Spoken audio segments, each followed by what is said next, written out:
Good evening, everybody. Welcome to the TORA NAFFCAR Round 2 stream on SFM Official. I'm SFM Darkser, here for a little pre-race show with the newest Swordfish Motorsport driver, Dada King Feces.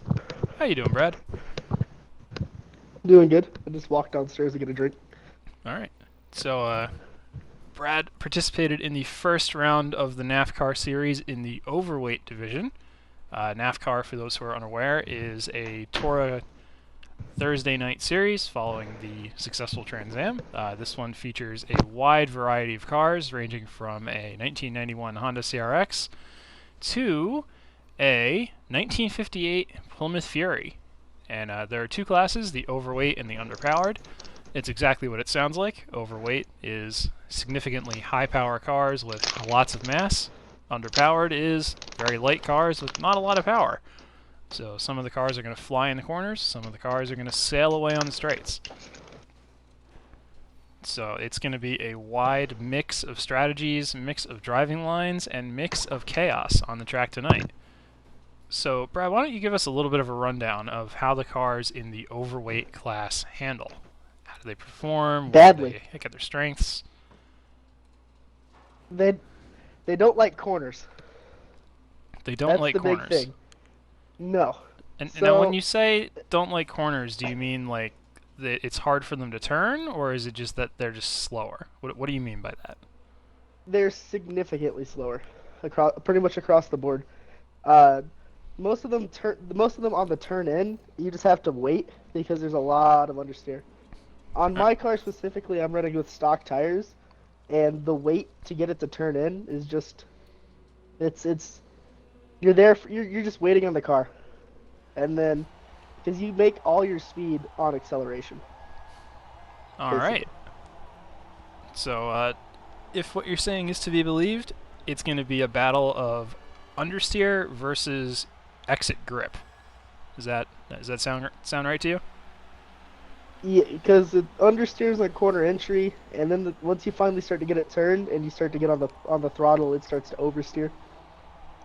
All right. So you're constantly fighting both ends of the car in the corner, Hmm. Sounds like it's going to be a bit but of a it's all, handful. in the corners it can be.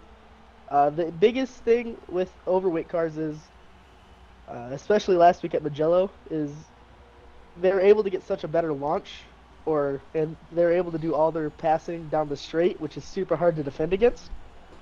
Think of Okay. it as having free DRS every straightaway, and That sounds like it especially might on be Mugello, problematic. the actual corner and twisty part of the track wasn't necessarily wide enough for the All right. underweight cars to properly use their strengths as well as they would like to. So a lot of it was just the overweight cars getting launching ahead of the straights and then just blocking through the corners. Oh. Well, that's interesting. So, are you thinking that tonight the overweight cars are going to have the advantage, or that the underweight is going to be able to put up a challenge? What are you thinking? The overweight should.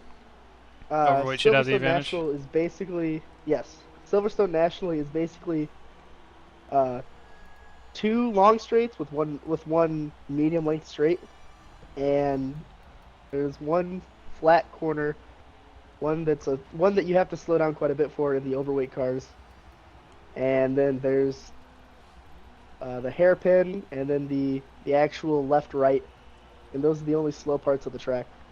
So there shouldn't be enough time for the underweight cars unless they're built purely for speed and sacrifice all their handling Yep. And I am uh, glad that to you've get back mentioned that, around. actually, because we have one of the drivers in the underpowered class, Snuffleophagus, here.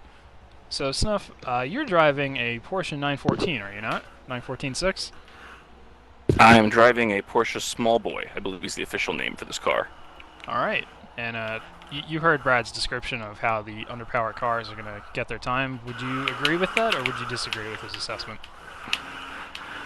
Uh, well, the underpowered cars are going to have to make up basically all their time in left field and cops.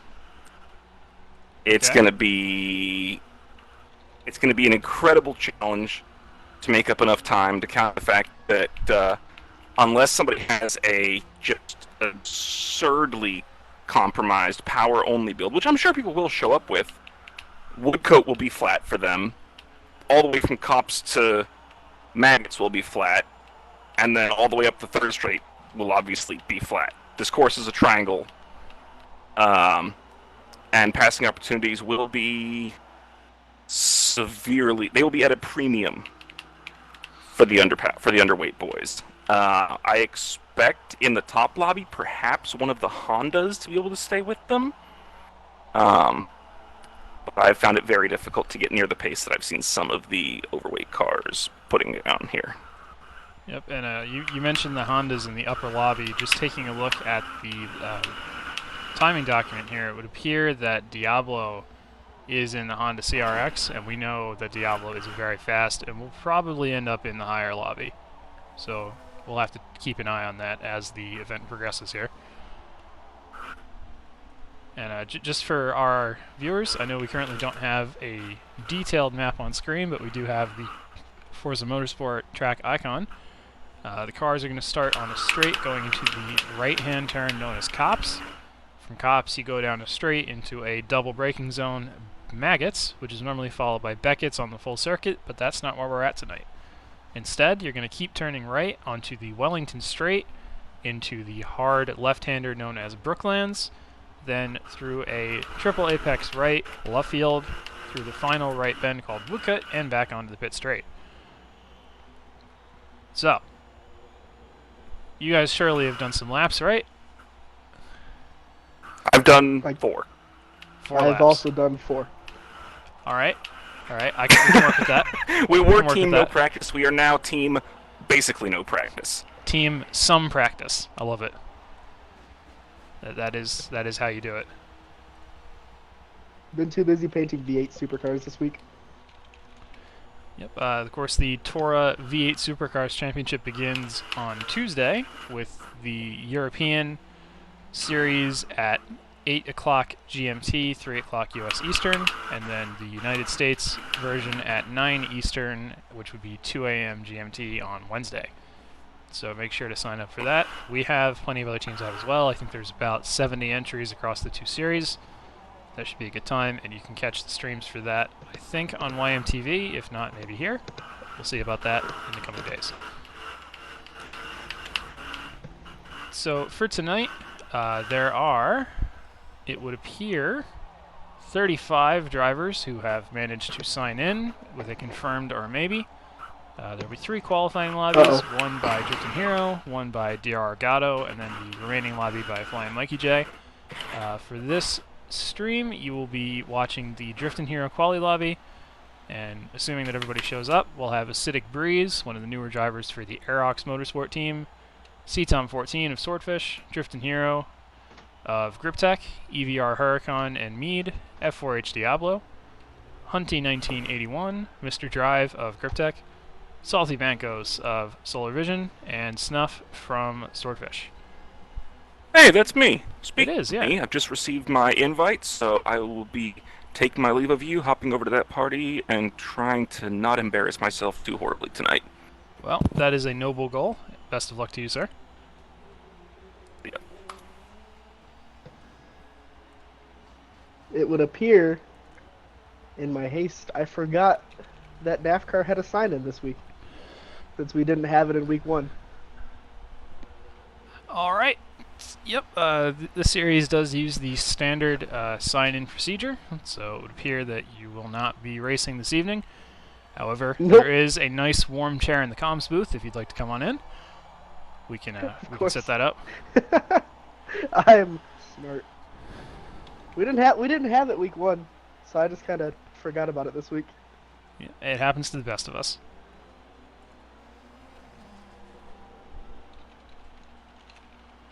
Alright, so please pardon any strange noises you may hear as we adjust the chair for Mr. Brad in the comms booth. It's known to sound like a cell phone when being dragged across the floor, so don't mind that. We'll try to minimize that. So, there we go. So how are you finding your comms booth chair, Mr. Brad? Is it reasonably comfortable? Why is it warm? Why is it warm? You know, that is a great question, and I really don't have an answer. I really don't. It's just one of those great mysteries of life. Why is the comms chair warm? Nobody knows. I have so many questions. Yeah, I mean, it's a reasonable question, too. It's just one of those things. Alright, so now that we've got everybody all set up here, we are waiting for a couple more minutes to make sure that everybody has an adequate chance to get into the lobbies. You'll notice on screen that there are some red and some blue rectangles. The red would indicate the underweight class, and the blue will indicate the overpowered. So, as you may have guessed, that would mean that Driftin' Hero is in an overpowered car, and some other drivers need to swap over. For example, Mr. Drive is supposed to be in a 1972 Ford Falcon, but is currently in a Porsche 550. Gonna see a lot of variety tonight. It's gonna be pretty cool. Pretty cool to watch. It was pretty cool. The way they did entries was they had a car list, and they limited it to one car per person. Yep. So, On the entry list, you had to put your car and then 2 secondary choices just to make sure. And there's only 1 per car allowed in the series. Of course, you can use a different car in the UK series to the North American. It's just to force a little bit of extra variety. So I like the way it worked out. Yep.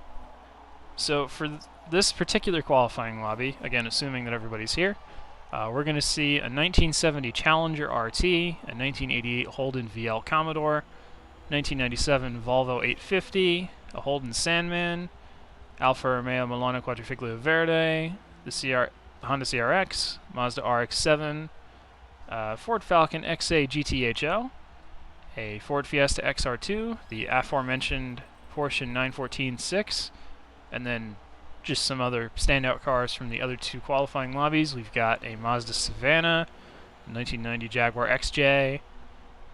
There's a Renault Clio Williams, driven by Prada Diedas. Take a look out for him later, assuming he makes it. And then the series organizer, Flying Mikey J, has chosen a 1970 Chevrolet El Camino. Is the 2CV here tonight?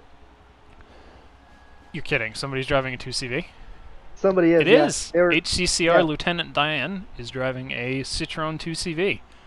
Yep. The I raced Madman. against that last week. It's pretty. I love the 2CV. It's a stupid little car. And then there's also the Plymouth Fury, the 58 Fury driven by Big Ben. Yep. Well, Big Ben is actually only going to be here for the race this evening. He had a little bit of snow earlier. Went to work. Ground was dry. The weather said no you, and now Pennsylvania has 8 inches of snow.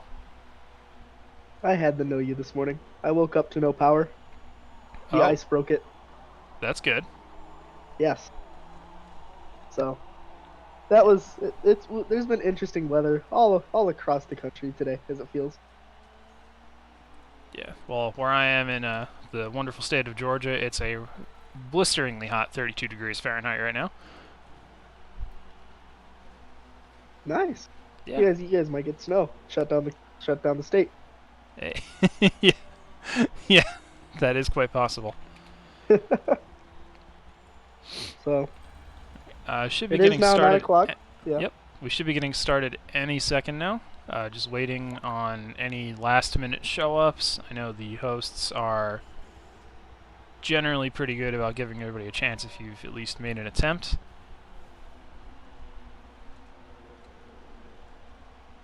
So as soon as Driftin' Hero is satisfied with the attendance level for qualifying, we will get rolling. I can't imagine it being more than a few minutes from now. We're only missing 1 driver. There's meant to be 10. There are currently 8 in the lobby because it says 9, but I'm here as a spectator. So we're missing 2. I want to say it's Salty Bancos and who's the other one that's missing? Let's see if we can figure it out. CBR Pac-Man. Nope, he's in a different lobby. So it's Acidic Breeze and Salty Bancos that are currently not here. So we'll give them a minute. Okay. I raced against Salty last week. His what kind of car did he have? A little Fiesta, I believe, in the Fiesta XR2. Yep, he's in the Fiesta XR2. That is correct. Yes. I just remember him dive bombing on the exit of the last corner at Mugello every lap, and then me walking away from him Yeah. due to Well. the nature of the overpowered underpowered split. Yep. You got to do what you got to do in that situation. It was all good fun. I do also remember last week they ran pretty far behind due to constantly waiting on people to join. So I wonder if they're going to trim back on that this week and be more strict about it. Yeah, it is definitely something that the hosts are cognizant about, trying to minimize the downtime, but sometimes connection issues do rear their ugly head. So hopefully that doesn't come into play tonight, but there is really no reliable way of predicting that. Yeah. As we still are waiting here for Drifting Hero to start up the lobby, waiting on two drivers, Acidic Breeze and Salty Macos. There's Acidic Breeze joining in. Alright, so that's one. So now we're just missing the SVR driver, Salty Macos, in the XR2, as Acidic Breeze has disconnected.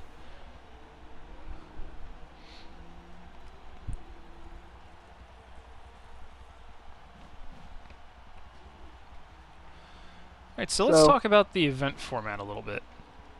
There's obviously qualifying, and then there's going to be 3 races tonight on the slate.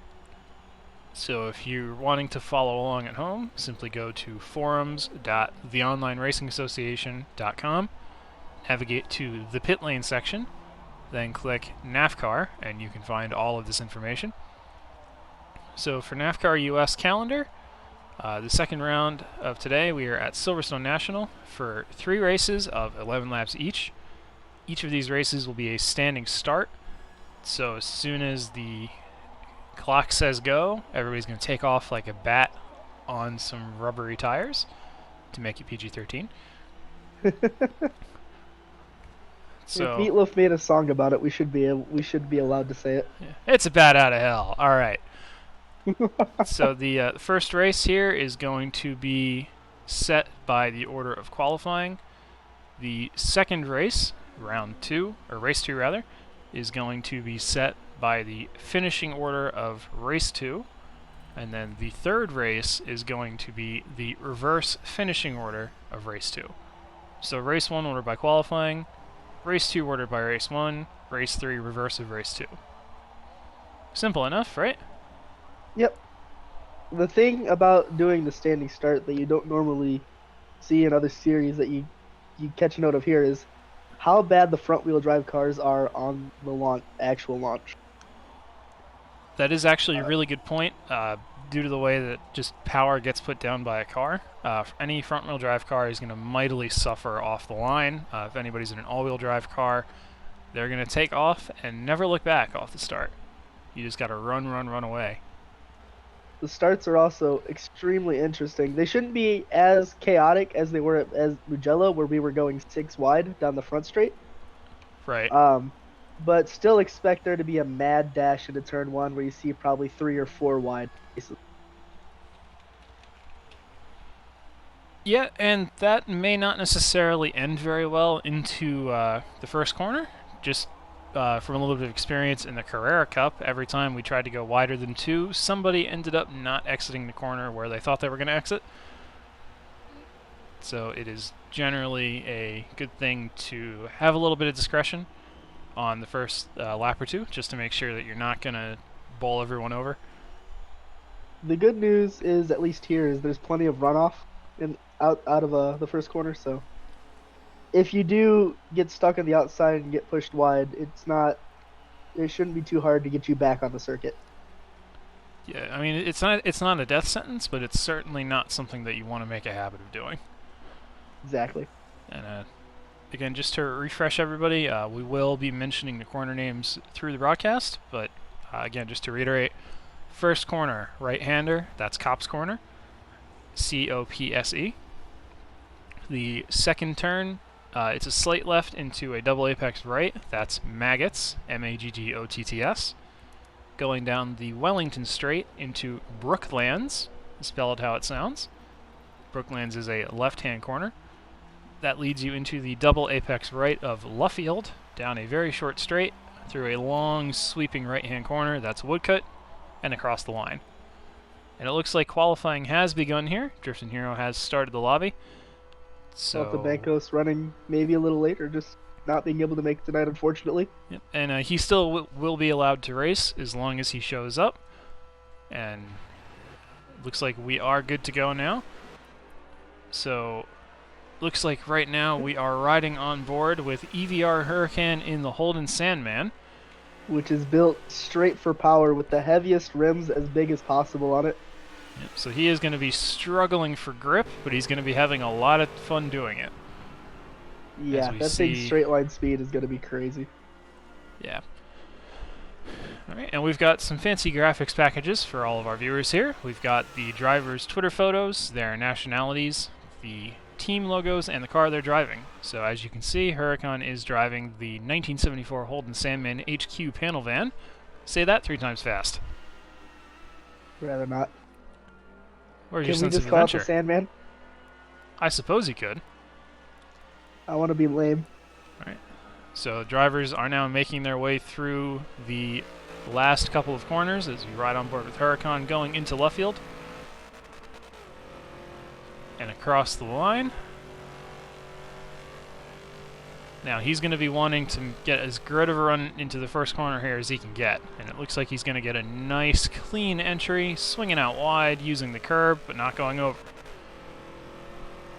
So you raced the first round, Brad. How are track limits handled in NAFFCAR during the races? There looks like a bit of Yeah. loss of control there as we were going into the corner. Yeah. The track limits are actually decently strictly enforced. On Mugello, it wasn't as obvious as it could have been because basically if you were cutting the track, you were in the grass. You didn't want to be there. All right. So, but they will be taking them a little more seriously here, as they don't want people just blatantly running wide on some corners. So, And there is some logic to that. You can get a bit of an advantage by running wide in the first corner, as anybody who watched the Carrera Cup stream will remember. As we see Snuffleupagus run a little bit wide out of one of the corners there.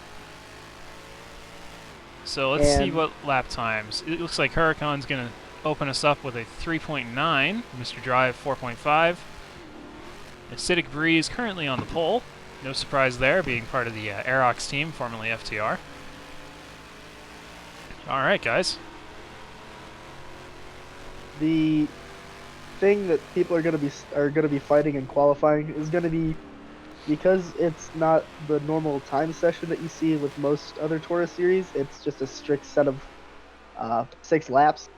So if you dirty, and there's only 2 sectors on this track. As you see them coming under the bridge right here, that is the sector clock. So it's really easy to run the first sector clean, but really hard. It's also really easy to just drift out or maybe cut a corner just a little too far in the second sector and dirty 2 laps. Yeah. And when we say dirty, that just means that your lap time is invalidated. So even if you go faster, it's not going to override a clean lap. So like for example, C-Tom here just ran wide. You'll see that lap time is not going to be clean or good, and he's going to have to go an entire lap again before he can set another clean lap. Yes. So when I did some practice laps here, that was the one thing I was noticing was I was just running just a little bit dirty in the second sector and ruining 2 laps. It looks like Huracan has made his way back onto the provisional pole again in the Sandman. He's almost made it look like our hearse at this point, hasn't he?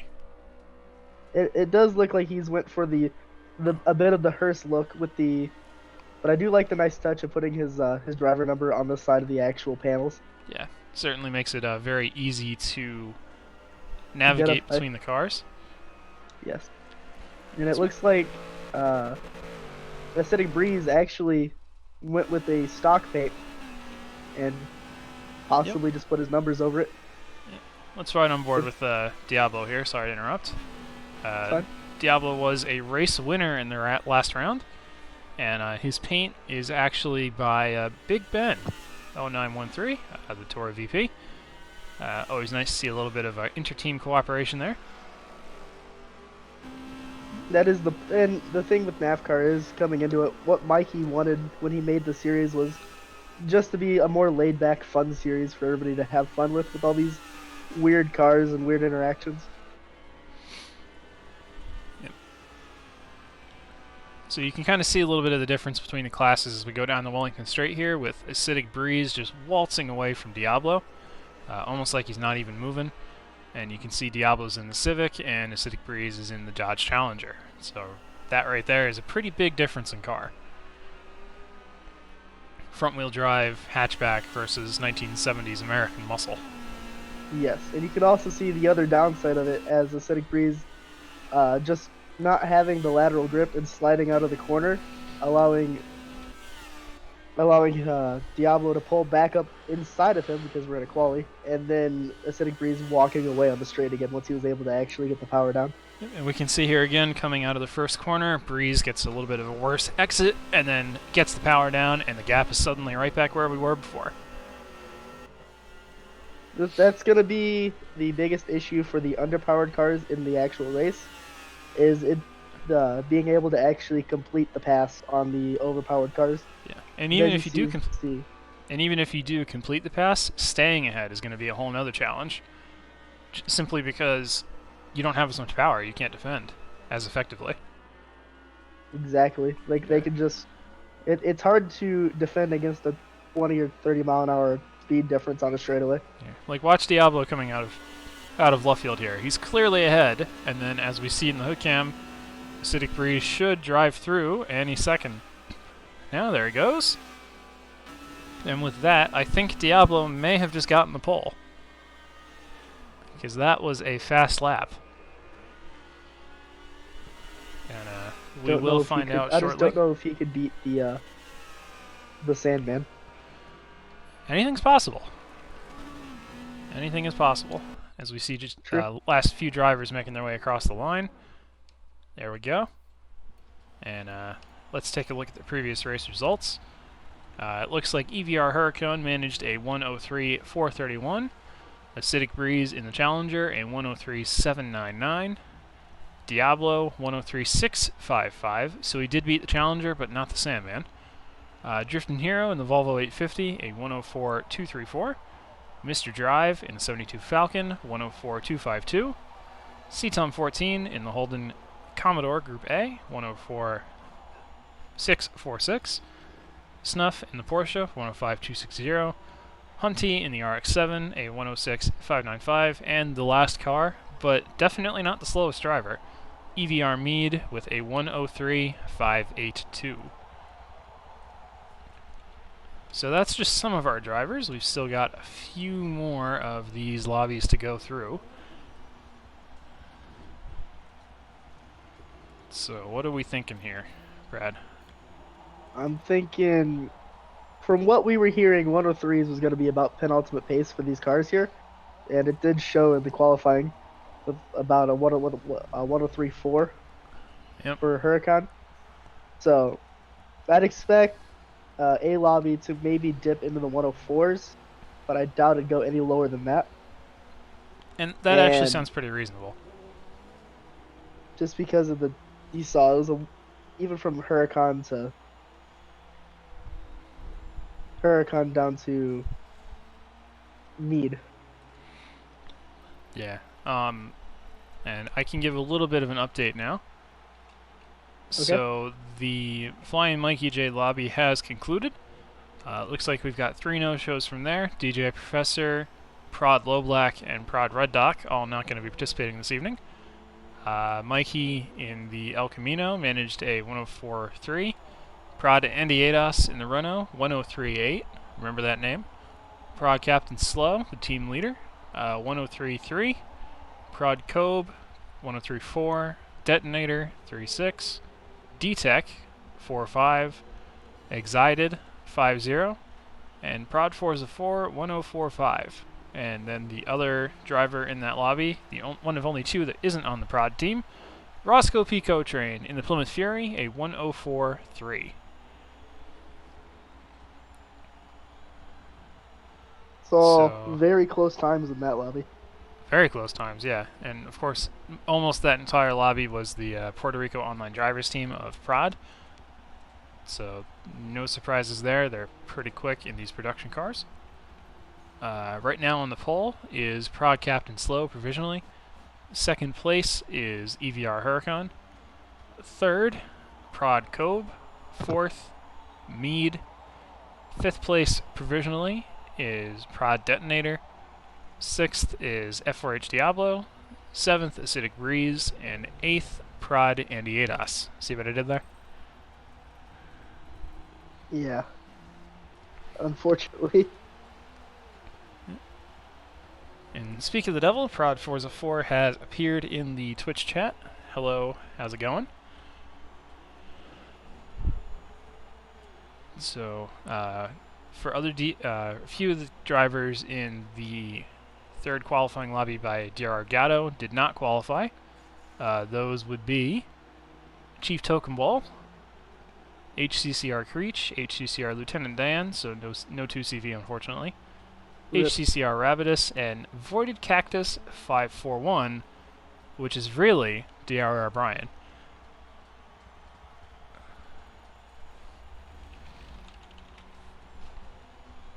So we may be waiting a few minutes for Gatto. He had some issues getting started. Something about somebody's car being impounded and compacted. Oof. Yeah, the import security for the UK is pretty good right now. That's unfortunate. Yeah, that may actually explain some of the DNQs. I see a lot of those drivers are American, so they must have run afoul of customs there. Hopefully that'll get straightened out for round 3 onward. There are, especially with some of the questionable mods people have done to their cars in order to maximize the speed allowed in the series. Yep. And it does now look as though Mr. Gatto has finished his lobby. I'm seeing times going in. HCR Carlson in the Jaguar got a 104.9. Landrail 21, a driver I'm not familiar with, has got a 106.5. Sandmouse 88 of AX4X, 104.8. CBR Pac-Man 66 in the Fairlady Z has gotten a 106.2. And then we're waiting on 3 more times. So it looks like DR Gatto's entering his own time, which is a 105.7. It's a decent time. Looks like we're just missing 2 more pieces of data here, and then we will be able to tell you the grid with a degree of certainty. So as soon as Gatto is able to get that done, we will move on. Always got to make sure that you've got the correct info and such. It's kind of helpful. Yeah. I do know we had 3 qualifying lobbies coming in, but what is likely for the race? Are they going to be split into 2 lobbies? Or do you think they'll go for 3 again? Well, it looks like right now we're only going to have a little bit over 20 drivers. So I would not be surprised if there was only 1 lobby. Because Really? the way it looks like right now, I think there's only 23 drivers that actually... Nope, there's 24. Okay, so they're going to be 2 lobbies. So there's definitely going to be 2. I can say that with a good degree of certainty. And that's more so due to the nature of TORA's belief in lobby stability. Yep, Just TORA... easier. It's actually for the driver communication. TORA likes to use the Xbox party system, and that has a limit of 16 people. So that is probably why they're doing it this way. The question is now, is it going to be 16 drivers in the top lobby and 9 in the second, or is it going to be 13-12? I don't know. And that is something that the lobby hosts are going to be figuring out now. I will let you know as soon as I am made aware of this information.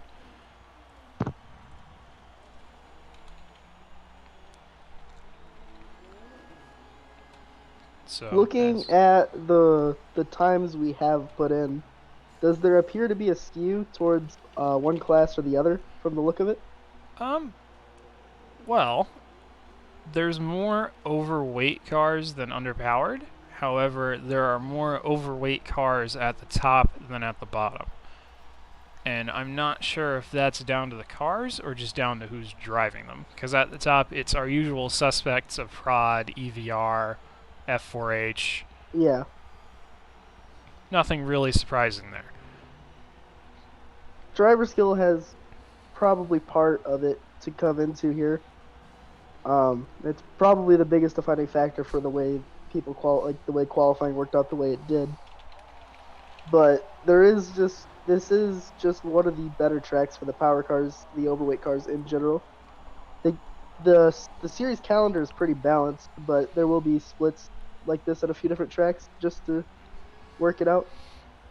Yeah, and I can now confirm that there are going to be 2 lobbies of 13 drivers.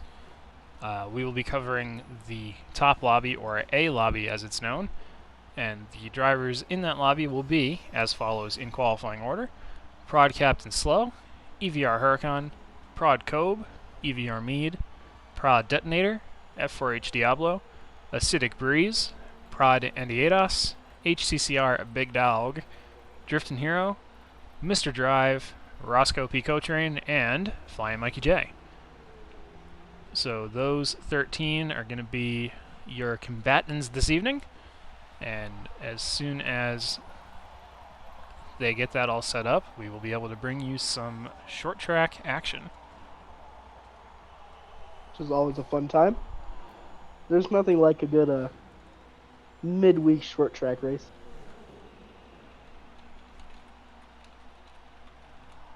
Yep. And pardon the printer noises if you hear any. We're just printing off the timing screens for Brad here. Always good to have a reference to look at. So Brad, make sure that you've got those papers ready to go.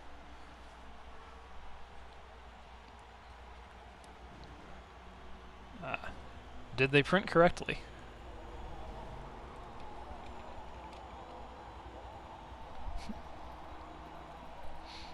Well, we'll get the medics They to did check. indeed. All right. I was about to say we'll get the medics to check on you if you don't hear me, but it looks like you have, so we're good. I was waiting for my eyes to load. Okay, you know that is a unique problem to any sort of Android commentator like Mr. Brad here. Sometimes you need to do a little bit of a firmware update on the ocular circuits. Glad to hear that that has completed successfully. It's not always the most convenient thing. Yeah, but you know, it's one of those things you can work around. Could be worse. Okay. So, Prod Forza 4 is allegedly claiming that he needs more power. And judging by his qualifying, I would tend to agree. A little bit behind there. The pole is a 103.3. Mr. Forza 4 managed a 104.5 in an underpowered car. So, perhaps a teeny more power bit was necessary for this track.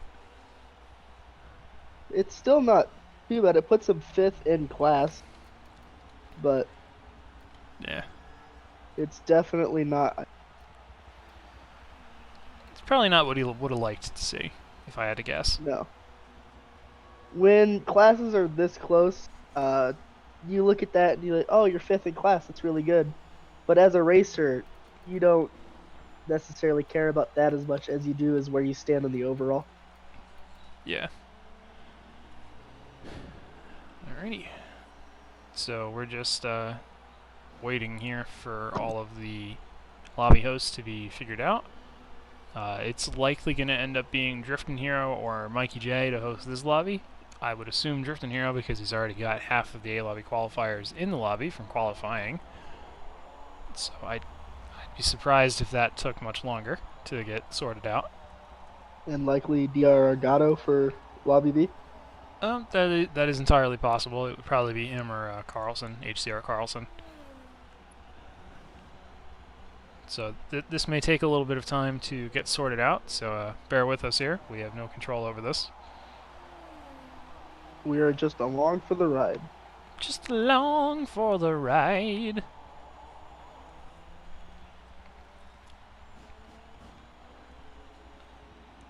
We just start doing duet karaoke. Is that what the people want? Pretty much. Yeah. Always ready with the musical jokes here on SFM Official. And we would be remiss in our completely non-biased commentary duties if we did not mention our teammates in this competition. C-Tom qualified in 16th position with a 104.6, and Snuffleupagus qualified in the 20th position with a 105.2. Not bad for a team no practice. Not bad at all. Yeah, respectable showing. I know in the 4 laps Snuffleupagus did run. He said he was running mid 104s. So, little unfortunate to probably not be able to reach his ultimate pace in qualifying, but sometimes you got to take what you can get. Yep.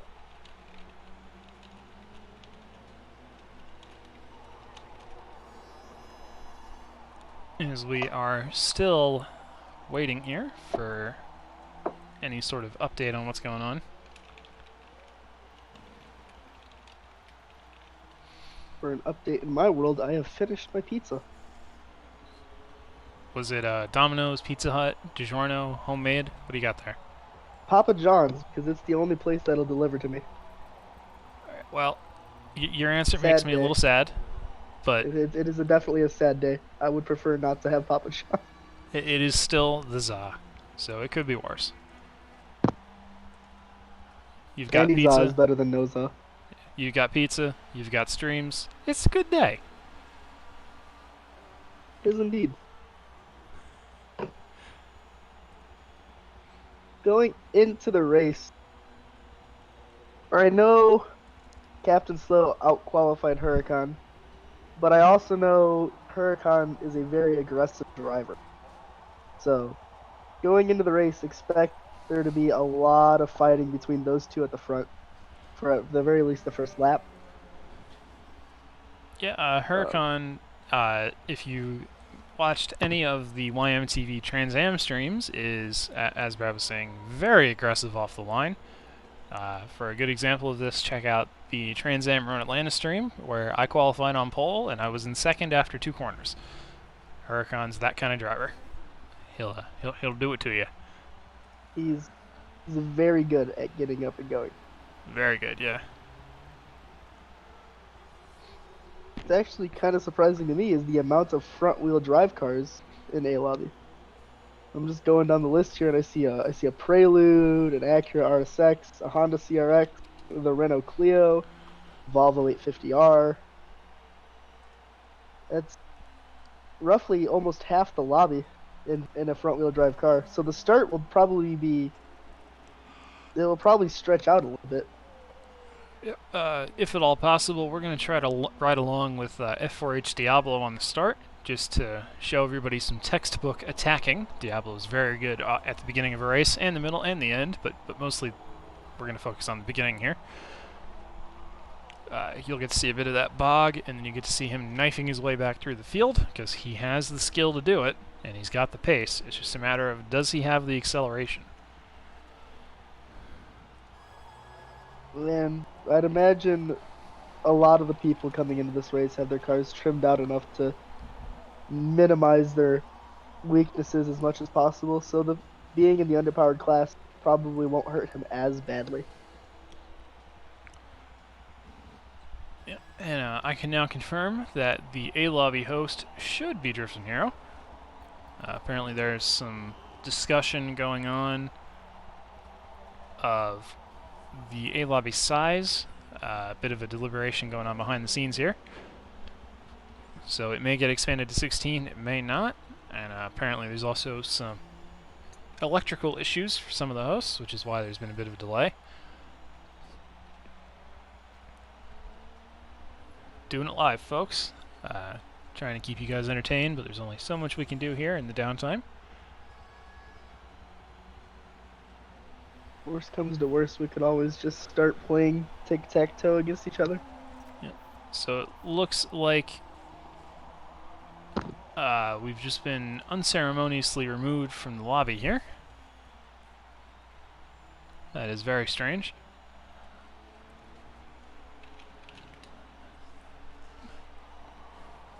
Maybe there's a ghost in the system. Dun dun dun.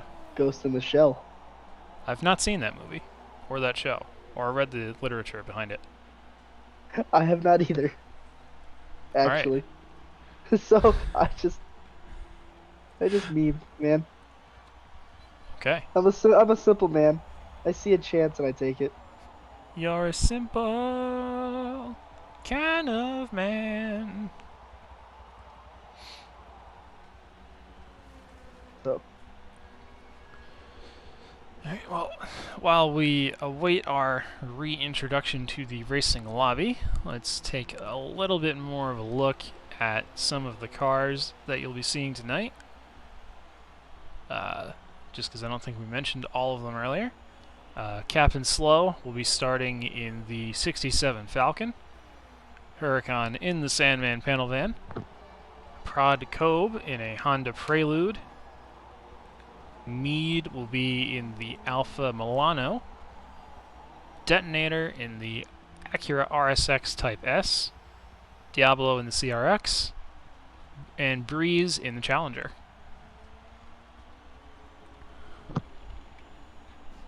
After Breeze, we're going to have Andy Ados in the Renault Clio Williams. okay, and then we have HCCR Big Dog in the Holden Monaro 350, the HQ. Drifting Hero in that 97 Volvo 850R. And Mr. Drive in the 1972 Ford Falcon XA. Roscoe P. Cotrain in the 58 Plymouth Fury. And Flying Mikey J in the 1970 El Camino. So there's your grid for tonight's race. We will work on trying to keep you guys updated with what's going on here. Be aware, sometimes if you hear large pauses from me, it is because I am muting my mic to cough.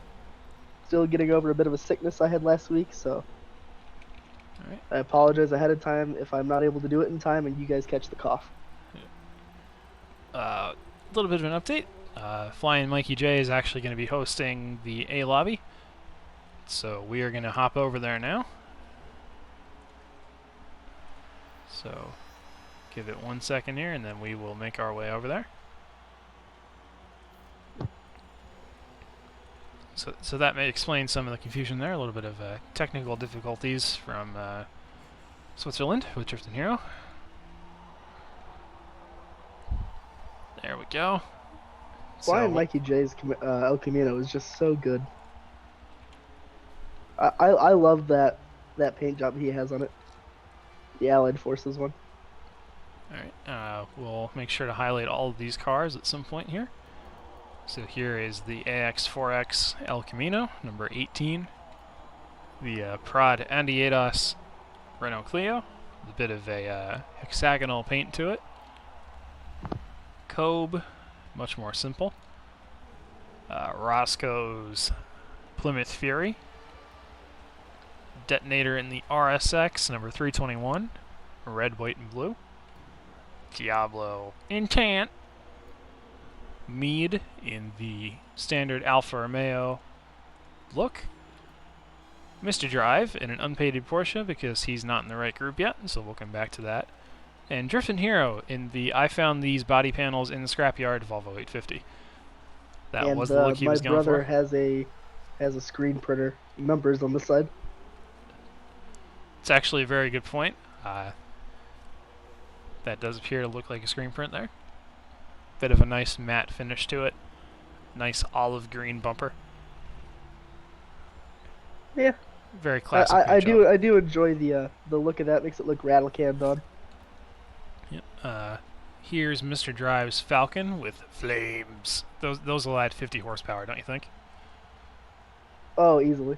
I also like the giant dubbed out rims. I didn't know.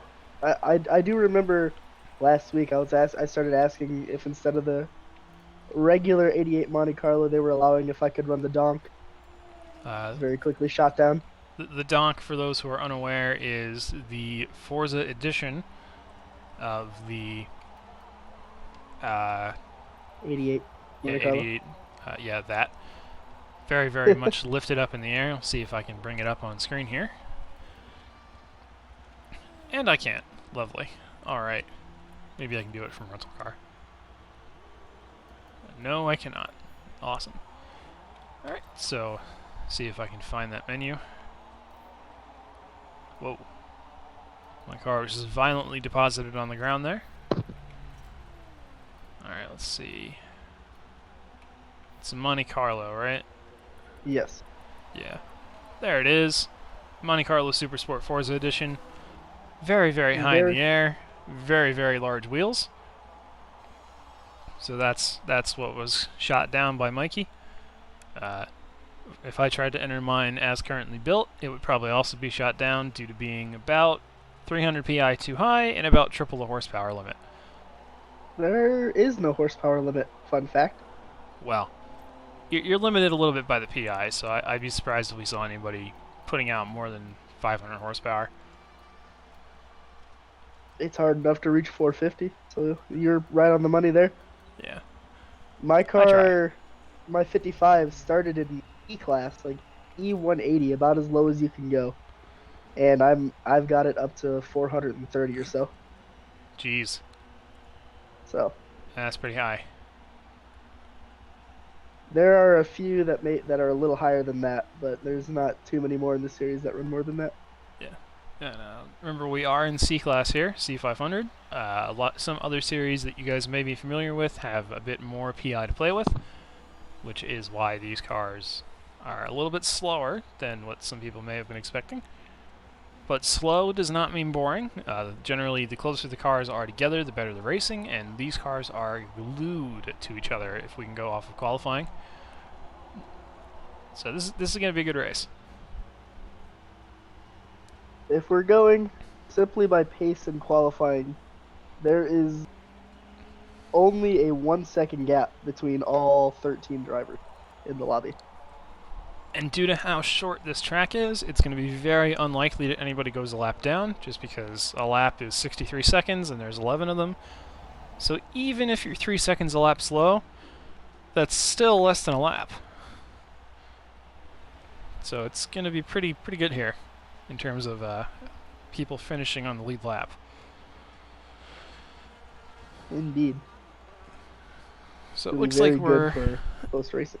Looks like we're missing 3 drivers here. The on-screen track count should say 14 because there are 13 competitors and then the streamer.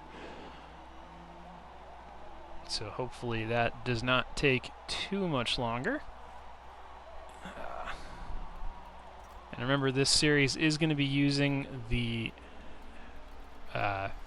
standing start right off the line. Looks like Prod Captain Slow is one of the drivers that is missing, so we will alert him in case he does not know. He very well might not. Not everybody is able to access the timing screens like we are. So let's take a look.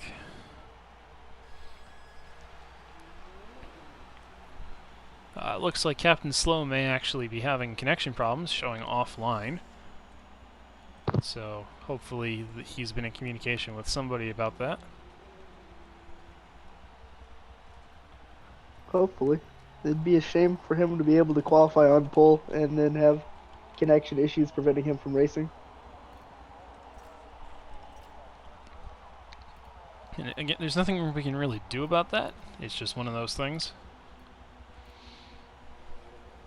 So let's see. We're missing Captain Slow, Huracan's here, Kobe is here, Mead is here, Detonator, Diablo, Breeze, Andy Ados, Big Dog, Drift, Drive, Roscoe, Mikey. Looks like we're missing Should just be Captain Slow. And just Captain Slow at this point, yep. His acidic breeze joined a few seconds ago. So it looks like Drifting Hero is not sure where Captain Slow is. That is unfortunate. Looks like the Prod team is not sure where Captain Slow is. So hopefully he comes back. Again, to echo Brad, it would kind of suck to get the pole and then not race. That would definitely not be something that we'd want.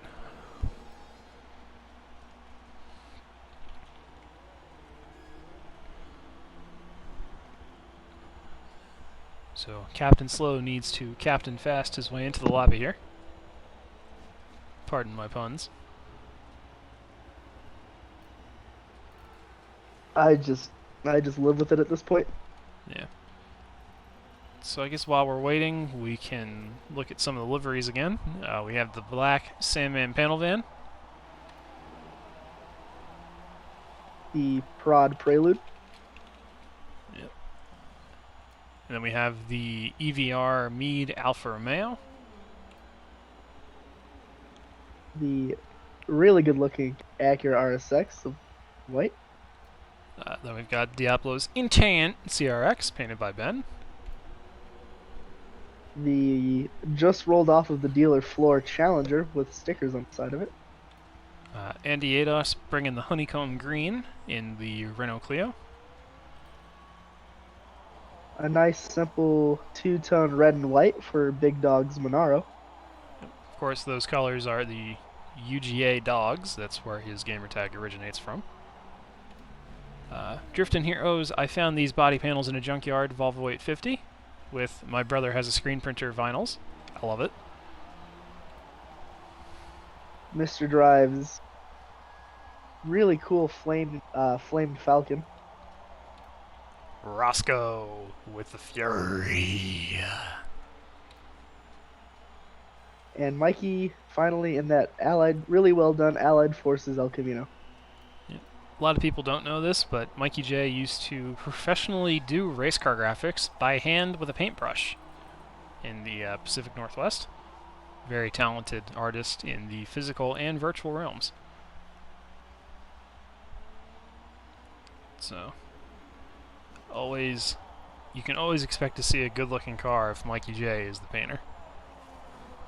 Word from Driftin about his junkyard 850. He said, after last race, I needed a new front bumper and fender, so I just went to the junkyard. Yep. And again, we did kind of guess that, judging by the inconsistent coloring of some of the body panels on that Volvo. But we don't judge here at Swordfish or SFM Official. We're just all race fans. EVR Huracan is offering to take the pole off of the hands of Captain Slow. How nice of you, Huracan. That's a very gentlemanly move, offering to take the pole from your missing friend. So sure he'll considerate. appreciate that. Yeah. You know, the show must go on. We can't wait forever here, so I would expect really hope shortly to get Driftin rolling. keeps it going. For that theme for the Volvo. Yeah. If like each week, like if it's even if it's the same bumper, he paints it a different color. That would be pretty funny. Continuity in these fun series is always a fun thing.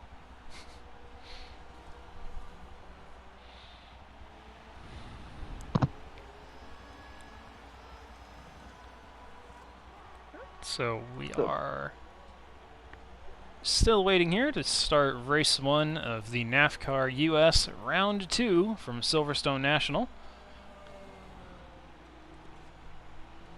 I would imagine they probably don't want to wait too much longer for Captain Slow See at if this I point, can find that out. unless they've been in contact with him recently. He is notorious for having a less than stellar internet connection. So it is entirely possible that he just doesn't have a connection right now, or he could have gone to bed. There's no way to know. To anybody in our chat, don't feel afraid to say hi. If you ask to see how a particular driver is going on, we will definitely check when we see it. Any questions, be sure to ask, and we'll do our best to answer. AMA. Oh, AMA. Ask me almost anything. How was the pizza? Wasn't too bad. Not knock your socks off, but I'd eat it again.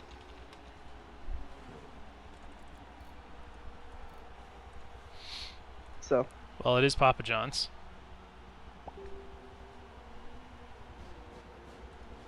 It's also true. It's like they are just about ready to start the race. I can now confirm that Captain Slow has exceeded his allotted time, so we are going to go without. So the track is being loaded. As we see, all the drivers are now showing as ready, so we will be able to spectate in just a few seconds here on the SFM official stream. TORA NAFFCAR US, Round 2, Race 1 from Silverstone National. I am SFM Darkser here with Dat King Feces, and we're going to bring you 3 races of incredibly close, incredibly diverse action. Are you ready for this, Brad? Born ready. Born ready? Or were you born free? Ready. Good answer. I approve. It's a good answer. Alrighty. So it looks like Huracan will get his wish and will inherit the pole. Yep, he's going to be pretty pleased with himself there. Just swapping our view over to Diablo for the start, just to make sure that we've got a good view of all the action here. So as soon as the screen loads in, we are going to be going, so buckle up everybody, it's go time. And we're away! Riding on board with F4H Diablo, detonator on the right side, and a huge lunge from Acidic Breeze from 8th to 3rd. My goodness. You can just see the launch some of these cars were able to have. That was insane. Over the front-wheel drive cars. Acidic Breeze from 8th on the grid, storming to 3rd place, not even blinking. My goodness. See a bit of contact here. Diablo taking a inside line, trying to minimize his loss on the Wellington Straight in that Civic. What are we thinking here, Brad? See, you're starting to see some of those overpowered cars. As you can see, he just gets split coming down the straight. Just the speed difference is honestly As we see Diablo kinda, gets kinda hit. crazy in some of these straights. Well, Diablo did not have a good start there, going from 5th all the way down to 10th as he goes up the inside of Roscoe and Prod Annietos to reclaim some of those spots back into the 8th position. Didn't have the greatest start, but I wouldn't expect him to just dilly-dally around back there. Yeah, Diablo is going to be a man on the move right now, chasing down Driftin' Hero. And as we see Roscoe and the Fury up the inside, but he's got no brakes, and Diablo handily outbrakes him and promptly runs off the track. Wow, that was a nice, calm start. About as calm as it could be. And there's going to be a lot of that happening, where, you'll just see the overpowered car appear on the side of you coming down towards the end of the straightaways. Oh yeah, and we see that Fury. He's coming. He's coming.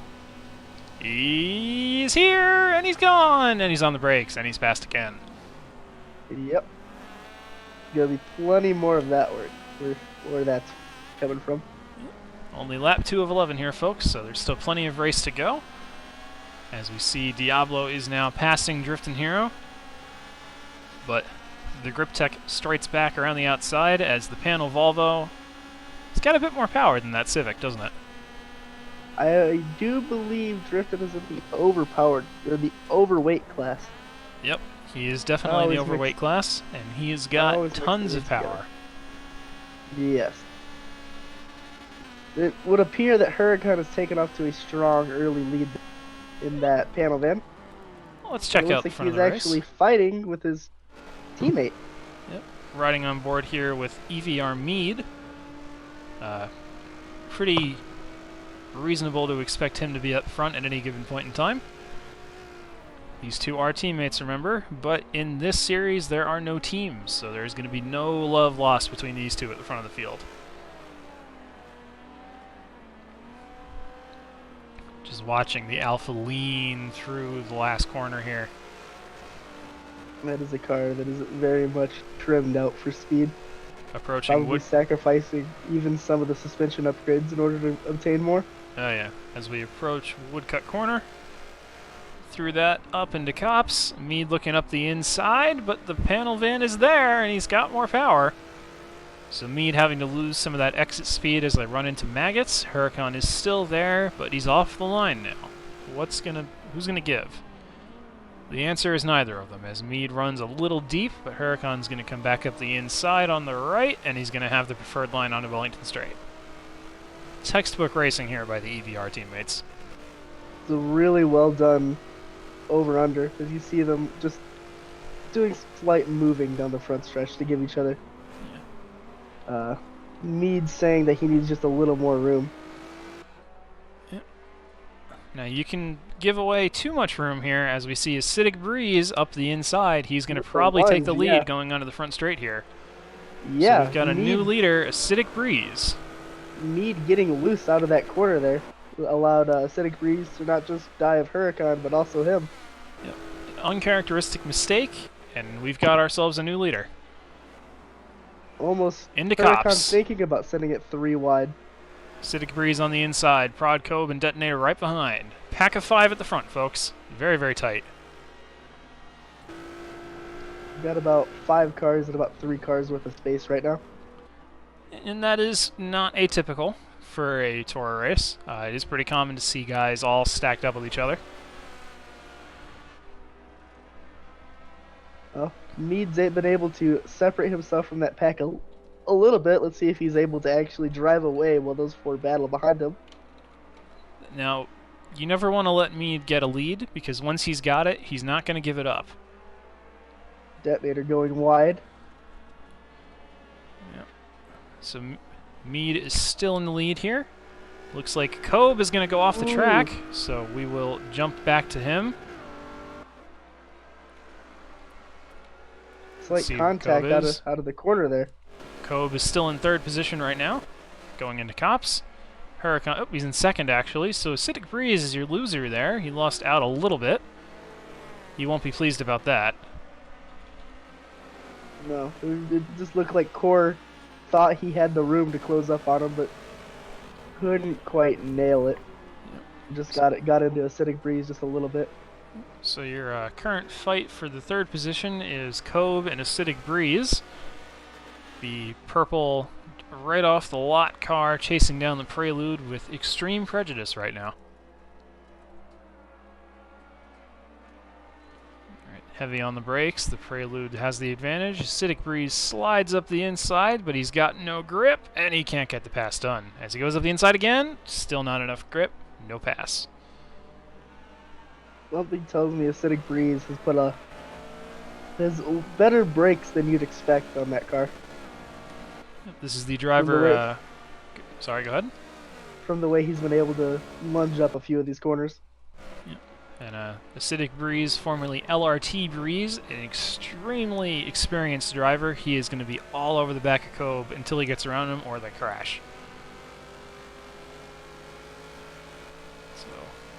129 Challenger RT Kobe 2000 Prelude, and there's the panel van. So Mead has gotten away.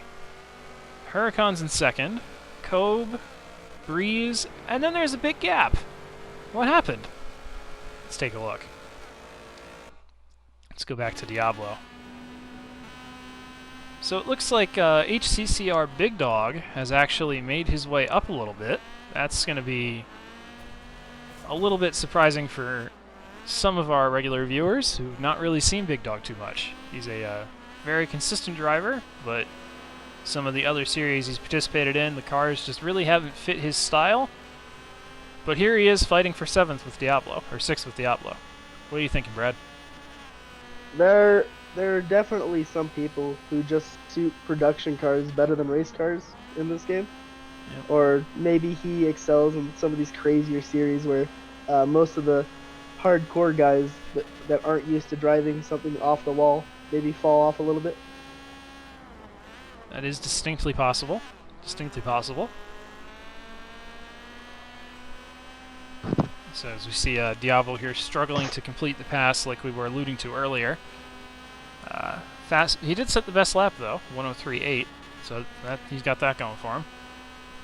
But right now in 7th position, Diablo is not going to be happy. He can set the fast laps, but due to the nature of where he makes his speed, it's always hard to actually complete the passes. Like we see here going through Luffield, Diablo just breezed right on by Big Dog, but Big Dog's got the paws under that Monaro, so he might be able to run his way back, and there he goes. Yep. So.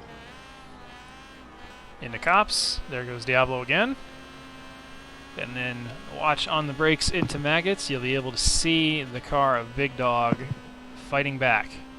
Although it looks like Diablo may have actually gotten the pass done now. He stayed ahead into the braking zone. For now. But we're going on to the Wellington Straight, and that Big is Dog's not going to sliding out a favor. little on exit. Yep.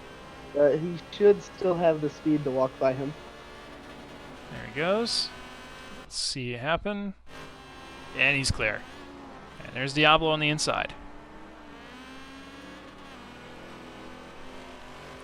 Lots of action here. So we are now riding on board with HCCR Big Dog, chasing down F4H Diablo. This is going to probably continue for a bit. So, just like that, time has flown by. There's now only a lap and a half left, so we would be remiss not to check out the lead fight. Looks like there isn't much of a fight anymore. We've got Mead up front, Huracan a distant second, and then in third is Kobe. I wouldn't rule Huracan out yet.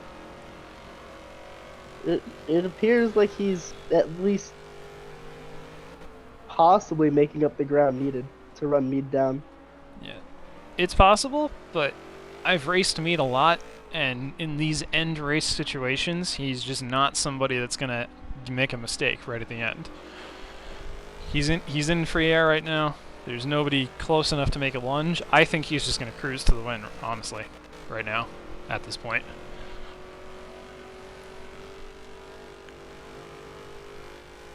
So, still on board here with Huracan. Doesn't appear to be too many fights going on right now on the track. Everybody's pretty spread out. Looking like he's getting the run on Kobe. Possibly. Let's take a look at that. Acidic Breeze, he's a little behind. He was right on Kobe's bumper coming out of the last corner, so. Well, let's see what happens down the Wellington Straight on the last lap of the race here, folks. So if he's going to do it, this is his chance to get it done. Riding on board with Acidic Breeze of the Aerox team, chasing down Prod Kobe. Hard on the brakes into Brooklands. Smash the gas, approaching Luffield. See the challenger lean over. Yep. Now this is where Kobe's going to get it done. If he can get a good launch out of here, that's it for Breeze. And I think that's going to be it, folks. Your winner in today's first race of NAFFCAR is EVR Mead. Well done, Mead. Job well done. That was a perfectly executed race. Did you see any mistakes from that the whole time through? Because I didn't. Just the one corner where he got a little anxious on the throttle and knocked the rear end just a little loose, that allowed Acidic Breeze to pull that dive on them. But he was able to claw it right back and make up for it. So with that, the first race of the NAFFCAR Silverstone round has now concluded, and we can now go through the results. So it looks like, as we suspected, your winner of race 1 is Mead. Second place is going to go to Huracan. Third place driver is going to be Kobe. Fourth place is going to be Breeze in that beautiful Challenger.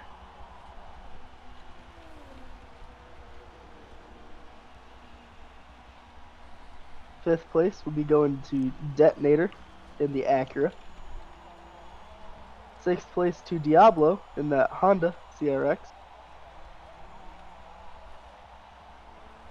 Eighth is going to be HCCR Big Dog driving the 73 Monaro. Then we're going to have Drifting Hero in the 1997 Volvo 850. Ninth position, we're going to have Roscoe P. Train in the Plymouth Fury. Saw a little bit of him early on. In the 10th position is Prod Andy Adas in the Renault Clio Williams. 11th place is going to go to Flying Mikey J, pardon our graphics. Good result for Mikey. And then bringing up the rear in the Ford Falcon is Mr. Drive. So there is your race 1 results. Some of these drivers are definitely not going to be pleased there. But what can you do, right, Brad? There's going to be a few people who probably would maybe thought a few of the moves in the first couple laps probably could have been done a little cleaner. I know there's probably Acidic Breeze probably may hold a little bit of a grudge towards Cope for the when he shoved him off the track. You'd look towards Diablo probably to try and get a better launch off the line this time and hopefully not fall back as far. Yep. See, that really hurt him. He was only able to claw back up to 6th. So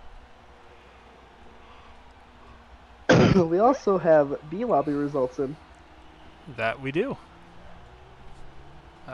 The winner of B Lobby is Swordfish's very own CTOM 14 in the Holden Commodore.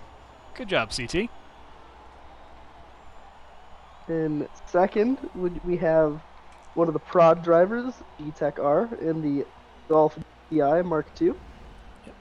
Completing the podium, we have the team leader of the Prod Squad, Forza 4 AMG, in his 1986 Honda Civic SI. Down to fourth, we have Sandmouse 88 in his 65 GTO. Sixth position is TORA head steward HCR Carlson in the Jaguar XJS. Coming in sixth is our very own Snuffleupagus in that Porsche 914-6.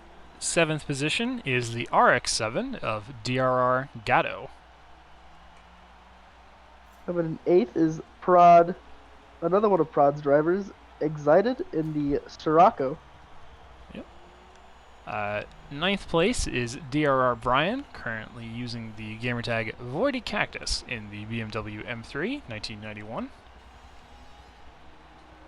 CBR Pac-Man 66 comes home 10th in the 94 Fairlady Z Twin Turbo.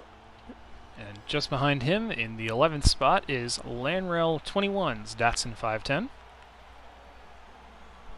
And bringing up the rear will be Hunty 1981 in the 85 Mazda RX-7. Did not finish in race 1 in B Lobby is Gosox 2000 in the BMW 323 Ci. And then, of course, everybody will remember Prod Captain Slow was unable to take the start in A Lobby. So that is just unfortunate. Looks like they are ready to go here.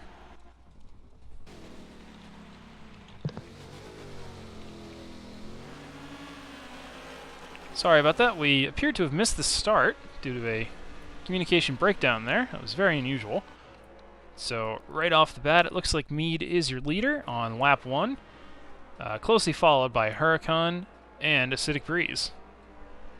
We got Prod Core in 4th, Roscoe P. Cotrain in that Fury in 5th, and then Prod Detonator in 6th. Alright. Again, we do apologize for missing the start. That is very uncharacteristic of us. So the more things change, the more they don't change. It looks like they're currently running in almost finishing order from last time, doesn't it? It does. Acidic Breeze is closer than he was last time. Also up 1 position, so we'll see if he's able to bring a fight to the EBR boys in the front. riding on board with Mead here. Huracan just behind him. So the Sandman, does it have the legs on the Alpha, or does the Alpha have the legs on the Sandman? It's kind of hard to tell. It looks too close to call. They look basically in a dead heat all the way down the straightaway. Even on launch, they launch out of the corner about the same, it would appear. Yeah. Let's take a look here as we come out of Luffield. You hear the different engine notes come on. Maybe a slight edge to the Alfa Romeo. Maybe. It's gotta, at this point, it's just gotta come down to driver skill and runs through the corners. That's gonna make the difference here. The cars appear to be too close to call. Yep. And we see Huracan runs a teeny bit wide there. Can't do that too many times or the stewards will ding you. I know this because I'm a steward. Whoop whoop, that's the sound of the police. So let's take a look a little bit farther back in the field here, give the rear of the grid some love as we ride on board with Driftin' Hero, who has somehow fallen all the way down to 12th. That's weird. You won't be happy about that. Most of that probably could be attributed to the way of the front-wheel drive cars launched, but I wouldn't be surprised to also hear there might have been a lap 1 incident, maybe pushing him a little further back yet. A bit of a dust-up, you thinking, as we see Mikey J and Andy Ados come together a little bit. So let's take a look at the El Camino of Mikey here. Bit of an unusual car. It's a car, but it's also a truck. So you... Yep. Looks like the camera does not want to cooperate at the moment, folks, so we will investigate that. Just stay on board here. Mikey Driftin' Hero. Alright. Oh. So it looks like we're going to be riding on board with Driftin' Hero for the foreseeable future here. Andy Ados fighting back hard.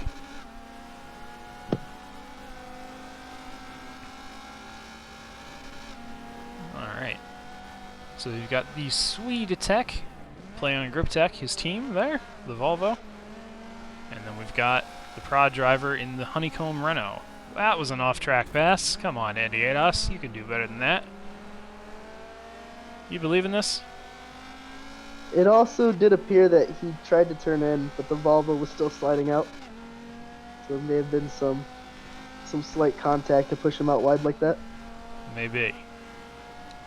Alright, looks like we have regained control of our camera system here. So we're now riding on board with Andy Ados.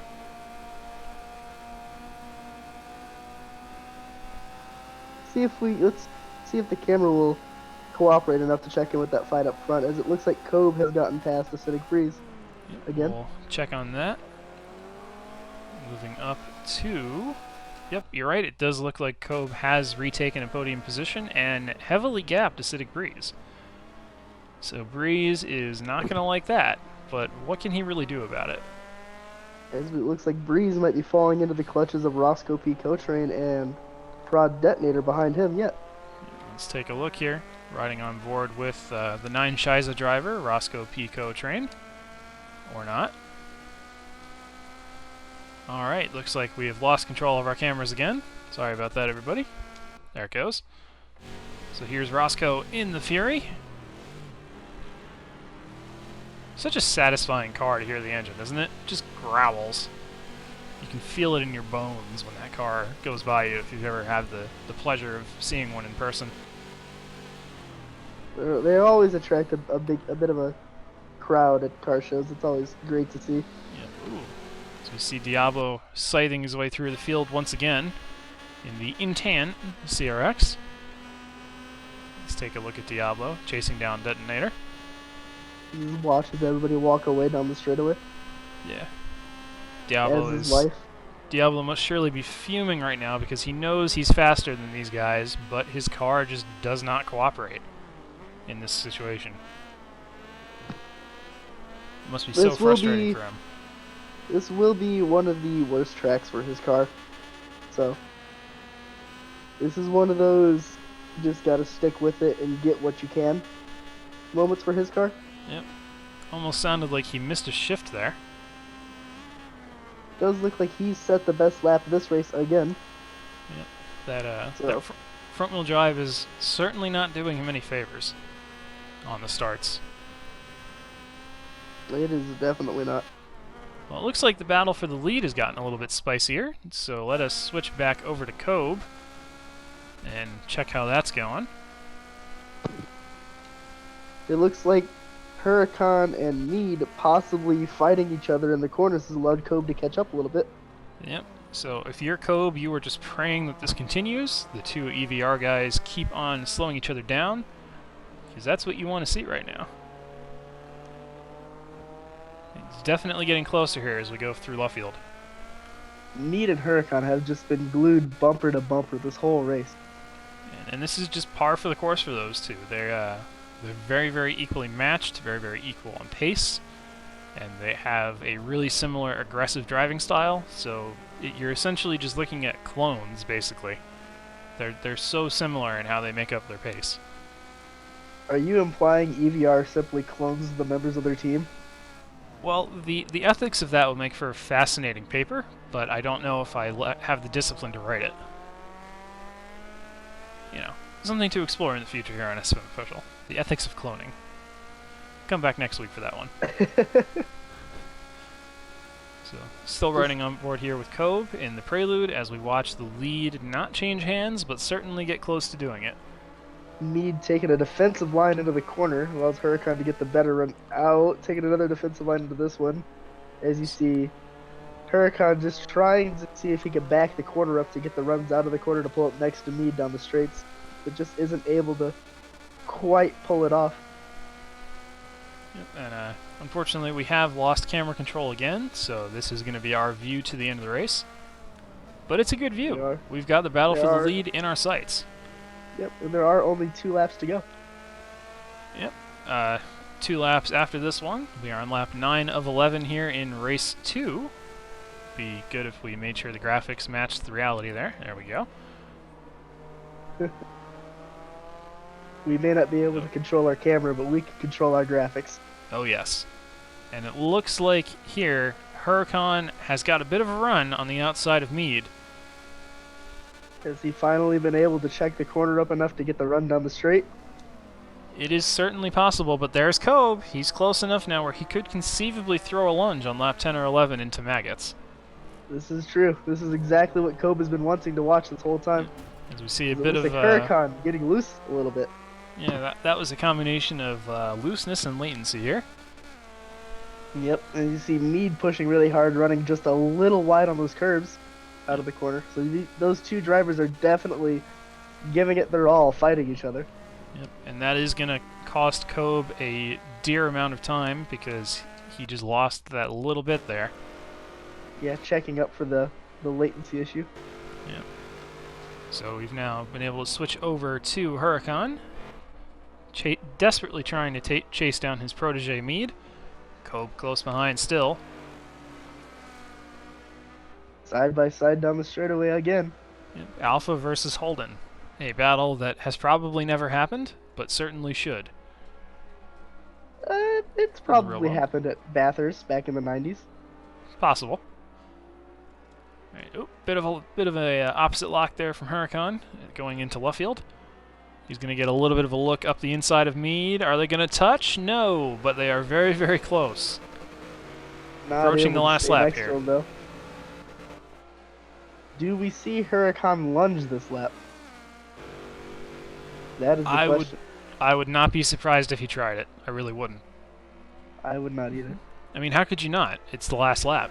Sometimes you just got to lick the stamp and send it. Exactly. So see if he does it, Kobe is right there. Yep. Mead's going to take a defensive line, though, but he's going to outbrake himself a little bit. Huracan's going to go for the cutback, but Kobe is there. Kobe's not close enough to do anything about it, and here we go on to the Wellington Straight for the final time. Mead and Huracan, side by side. Again. We'll see if Huracan, see how late he's willing to brake for this corner. It looks like Mead may have outbraked himself slightly. That's going to let Huracan get alongside. does have a slight lockup, it looked like, or some tire smoke coming off his car there. But he's on the wrong side through left field, and there's Cobe on the inside! Can Cobe capitalize and get a second position? No, he cannot. Not enough power. Nope, doesn't have the grunt out of the corner to match Huracan. Yep. And for the second it was race a in a valiant row, effort, Huracan there down the Wellington straight in the last lap, but just not enough to get around Mead in the end. yeah, just not enough grunt to get it done there. Let's jump on back to catch the end of the race here. Riding on board with Mr. Drive. Is he going to get Andy Edos at the line? Yes! Yes, he A is. last-second pass by Mr. Drive, and we are out of time here in race 2. My goodness. What a move. What a move. That was a very close finish there between Andy Ados and Mr. Drive. Wild finish between Drive and Andy Edos. Probably one of the closest we've seen here on SFM Official.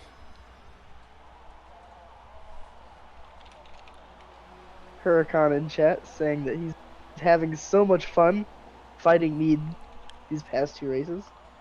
Yep.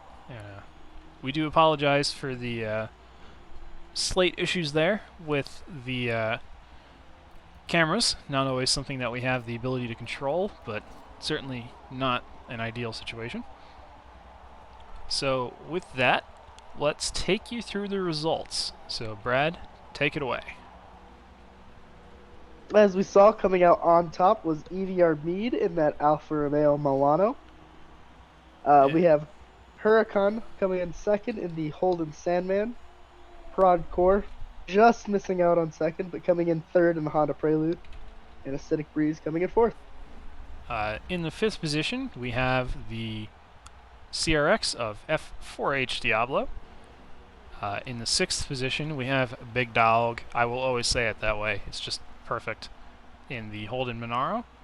In the 7th position, we have Detonator in the RSX. And in 8th, we have the 9 Shiza driver, Roscoe Pico Train. In 9th, we have Mr. Drive, as you saw him pull off that last second pass on Andy Ados, who comes in 10th. Just look at that gap there. It is less than 3 hundredths. That is incredible. That is quality racing right there. Yep. Then we have Flying Mikey J in that El Camino coming in 11th. And Drifting Hero in that Volvo 850 in 12th, who's also commented that he probably needs a whole new right side on his car. Yep, Drifting Hero, of course, very, very quick with the banter here. So we're now waiting for the grid for race 3. It's going to be the inverse of the results we just showed you. So while they sort that out on the docks, we will go through the B-Lobby results from race 2. In first place, C-Tom again, taking the win. Second place, Prod Forza 4. Third, Voidy Cactus, aka DRR Brian. And in fourth place, Sandmouse. In 5th, we have Prod D-Tech R in that Golf GTI. 6th place brings HCR Carlson in that Jaguar XJ. 7th place is DR Gato in the 1990 RX-7. And in 8th place, we have Prod Excited in that Sirocco 60. 9th position goes to the other SFM driver, Snuffleupagus. 10th, CBR Pac-Man in the Nissan. 11th is Go Sox Go, able to finish the race this time. 12th, Lanrel, and bringing up the rear, Hunty in the RX-7. So we are now waiting for the grid to be resorted for race 3 in A-Lobby. As soon as that is done, we will be able to read that grid off to you and then get going. Shouldn't be too much longer. In the strange turn of events, though, we should have Drift and Hero on pole in that 850R due to the nature of the reverse grid. Yep, and that is definitely going to be the case here.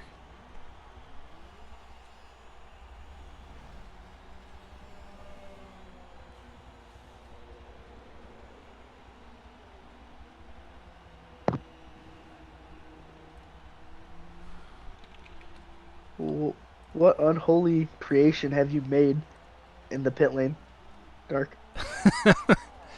Forza Motorsport is a wonderful game, but sometimes creates some interesting visual glitches. For example, this I've Volvo always wanted a Monaro. Camaro wagon.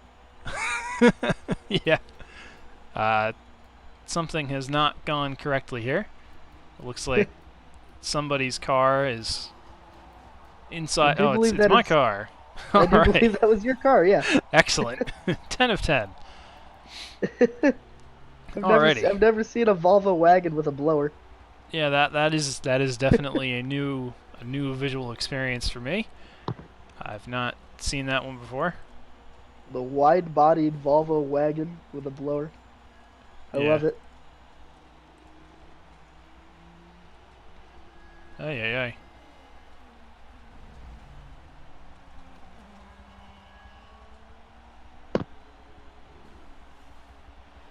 So, looks like they have the grid at least sorted right as they work on setting it in game. This shouldn't take too much longer. It is customary at TORA to allow drivers a brief moment of biological relief between races. Commonly referred to as the pre-race weight reduction. It's a staple of any online racing series. Always make sure that your drivers are comfortable because you might be there for a while. So we are waiting here for race 3 of TORA NAFFCAR Round 2 from Silverstone. This will be the 6th race of the season. Looks like your grid for this race is going to be as follows. First position or front row is going to be Drifting Hero and Flying Mikey J. Second row, Prod Aniadas and Mr. Drive, with your third row being Roscoe Pico Train and Prod Detonator.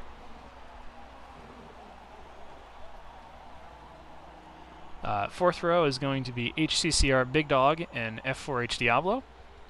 The fifth row of 2 will be Acidic Breeze and Prod Kobe. And your final row for this race will be EVR Huracan and EVR Mead 212. Also, hello to Midland Zeta in Twitch chat. Always good to see a familiar face in there, or a familiar name rather, because we haven't seen your face. Dun dun dun. Post selfies. Oh yeah. So we're just waiting for Driftin' Hero and Roscoe to return to their battle stations. That should not be too much longer. So we'll get to that in a second. Alright, so we're now just waiting for Roscoe. I've just received the word from Driftin' Hero that is what's going on. So as soon as he hits the ready button, this race will begin. As we get off the start, I feel like we should try to hop on with either Huracan or Mead, see if they can drive their way through the whole lobby. Yep, and we will try to do that. So let's bring up our Huracan information as we quickly try to get over to Huracan. There we go. Nope, that's Cope. Alright, good. We've gotten Huracan as our loading camera. And we will catch the start this time from EVR Huracan's point of view. So buckle up, guys. It's NAFFCAR Round 2, Race 3 from Silverstone National here on SFM Official. I fully expect the first hairpin to be mighty crazy. Oh, this is going to be nuts. Reverse grid races at TORA are always insane, as we see Kobe just horrible start in front-wheel drive. There goes Diablo as well. Par for the course in the front-wheel drive vehicles. Big contact between Detonator and Acidic Breeze. Huracan is most likely going to get a few of these guys before the corner even gets there. Three wide, basically 4 wide, Ooh. 4 wide. Big contact there between Detonator, Big Dog, Mikey J, Detonator Mr. gets Drive. set. Yikes! Ooh. That was sloppy. Is there going to be a restart? Or is Mr. Drive going to get the F? Well, everybody's still here, so it looks like Mr. Drive is just not going to be happy after that. Unfortunate for Mr. Drive. Ooh, as they come back in 3 wide into the corner, as you see, overdriving it. Well, there's Some of these Mead corners. from 11th. My goodness. So wasting no time, and Huracan's in 3rd after starting dead last. Holy moly. Well, that was exciting. It always is.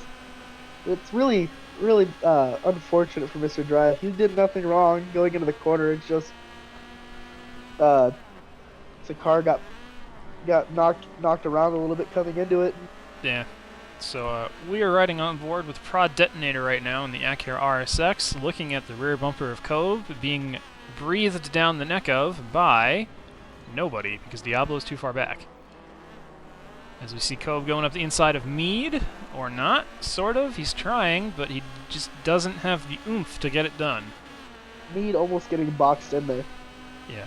And as we see, Andy Ados just got swallowed there. He must have missed a shift or something. Cove making short work of his teammate there. And again, we keep saying teammates. There are no teams in NAFFCAR, but a lot of these guys are on esports teams together, so that's what we're referring to when we say team. Andy Ados with a blatant track limits violation there, as Diablo almost spins him out.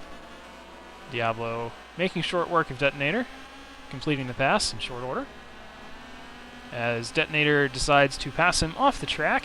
You're not supposed to do that. What even are track limits? Yeah. If everybody cuts the track, nobody cuts the track, I think is the NAFFCAR way for tonight. If they find us all, the finishing position will still be the same.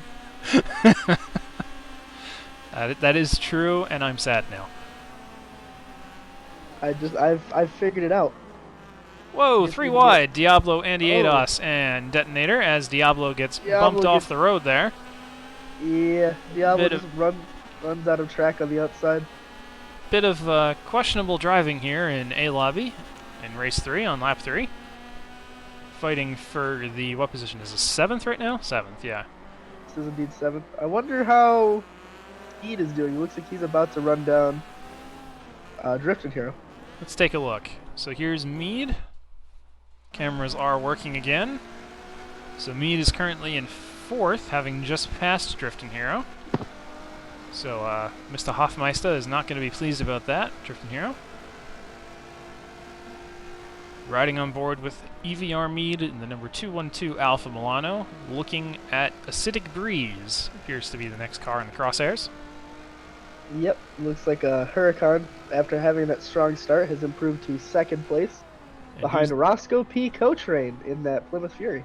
Yep, and that is not a sentence that we say often. Roscoe in the lead, but when he gets there, when he gets there, he's going to stay there for a bit because Roscoe is actually a really good defender. So let's check that battle out in a little bit more detail here. So we're going to move from Mead to Huracan. Fury is not a small car to pass. It's a big boy. There's no arguing that. So we've got EVR Huracan and Roscoe P. Coltrane. Roscoe's team, Nine Scheitze. It's a bit of a less well-known team, but they are very, very old and very experienced. So we've got the Fury, and we've got the Sandman panel van.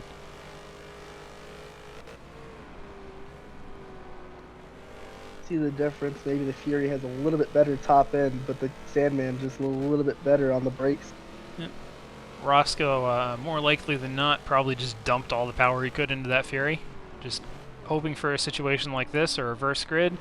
Gets the launch, and hopefully stays there as long as he can. As we see, Huracan's got a bit of a run, but just doesn't have the grunt that Fury's got. Fury just nopes off in the straights. Yep, and then watch the brakes. Roscoe taking the defensive line into the corner. See if Huracan's able to back it up like he did to Mead. He can try and launch around the outside. Yep. As Not quite. He's going to try to cut back. Roscoe defending really well. Yeah. And again, we are going to continue to mention that Roscoe is just an excellent defender. That's just something that he is going to continue to do for the foreseeable future here.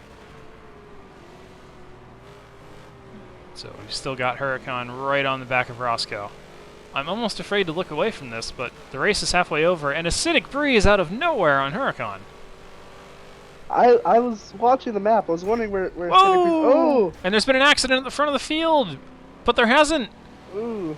Huracan lifted off after partially spinning Breeze. Roscoe took the impact in stride, and it doesn't appear to have affected them very much.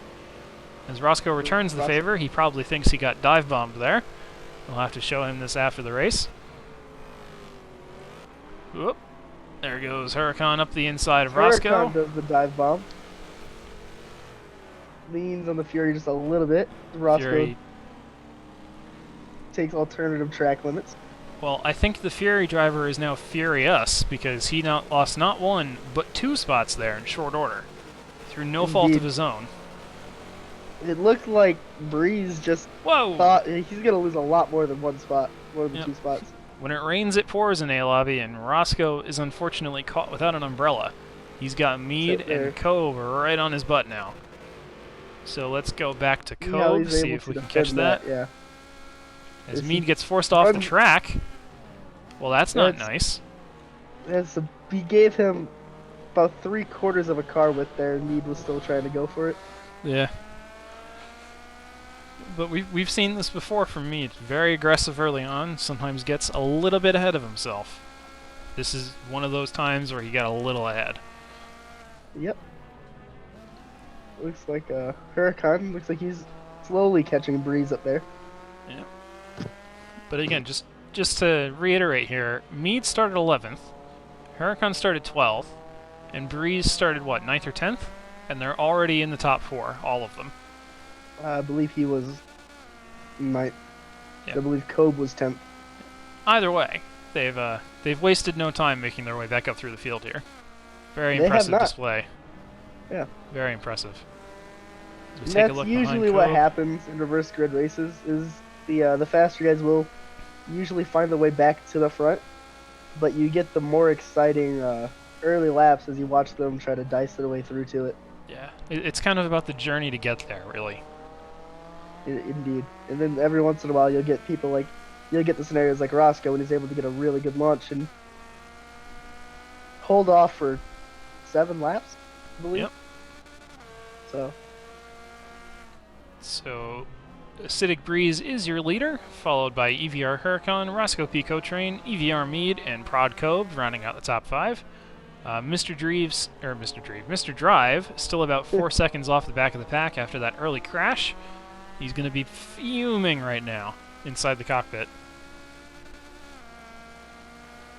Indeed. You've seen it, and we've seen it a few times in this race where people have just sent it up the inside, or got sent up the inside a few times. Yeah. I'm wondering if it being the last race of the night, if people are willing to take more risks and do more aggressive dives in this race. Yeah, let's jump up to Acidic Breeze and Huracan as they battle for the lead with only 2 1/4 laps to go on the Wellington Straight. Breeze may have the top end, but I think Huracan's got the everything else. I don't know if he beats Breeze on the brakes when Breeze actually... Yeah, he does. Yeah, Breeze might actually be running on stock tires, judging by how much wiggling that car is doing. There's no real required parts list for NAFFCAR. The required parts are a roll cage, the obvious class restrictions, be it horsepower or weight based, yep, and the fact that you are not allowed to run any aero modification. It's pretty much wide open, just the minimum amount required to keep the driver's body parts where they should be. Indeed. So, two laps to go here. Riding on board with Huracan and the Sandman hearse, chasing down the Challenger. But is there a challenge from behind? I'm not convinced there is. Let's take a look. There's no challenge from behind. Roscoe is still back there fighting off Mead and Kobe. He is making that car as wide as he can, and he's probably going to hang on to at least 3rd or 4th, I would hope, Roscoe. But this battle for the lead, though. Breeze runs wide. Knocking him back to 5th. Ooh, contact! Huracan sends it up the inside. Yep, and you can see the big lift there after the contact. Huracan does not want to take advantage of that, so good on him for that move. And... Also, driving around the outside in that corner is not always the easiest thing to do in these cars. It's not only that it's not easy, it's just not smart. If you're on the outside in the field, you might as well just drive off the road on your own, because that's where you're going to end up. Yeah. It looks like Breeze may have made a mistake there in Cops. That's going to allow Huracan to get right on the inside into Maggots on the white flag lap. This is, yep. I don't know if Breeze can. This Breeze sends it into the hairpin. Huracan's gonna send it as well, late on the brakes. Yeah, let's get rid of our map here. Able to park it on the apex to hold it off. I think he did it. So your new leader is now her EVR Huracan over Acidic Breeze. I'm gonna take a defensive line down the straight. Contact again. Is he going to move him out of the way? Sort of, but he didn't really take slight advantage of it. contact, but he left his foot out of it until Huracan was able to stay in front. Didn't want to take advantage of that hit. Yep, so remember earlier Huracan did the same thing and didn't take advantage. Breeze returns the favor, and that's how they're going to end up. Huracan and Breeze, you're 1-2. If we're quick enough here, we may be able to jump back. Let's take a look. Jumping back to Kobe. And it looks like Roscoe did hold on to third. Good for him. And Kobe getting around Mead there out of the last corner for fourth. Jumping back a little bit. After winning the first two races, coming in fifth. Alright, and jumping back to the 12th place car of Mr. Drive. A little bit of drifting across the line. Having fun with it. As much fun as he can.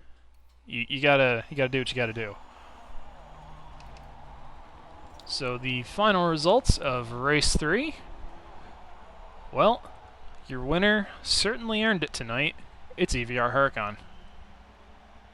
Strong performance all three races, and even better is if you look at the best lap between the top two, you can see just how close it was. 9 thousandths of a second. 9 thousandths between the best laps. It's pretty good. Second place driver, Acidic Breeze, as we mentioned, in the 1970 Challenger. Roscoe P. Cotrain was able to hold off Kobe and Mead to come home with third in the end.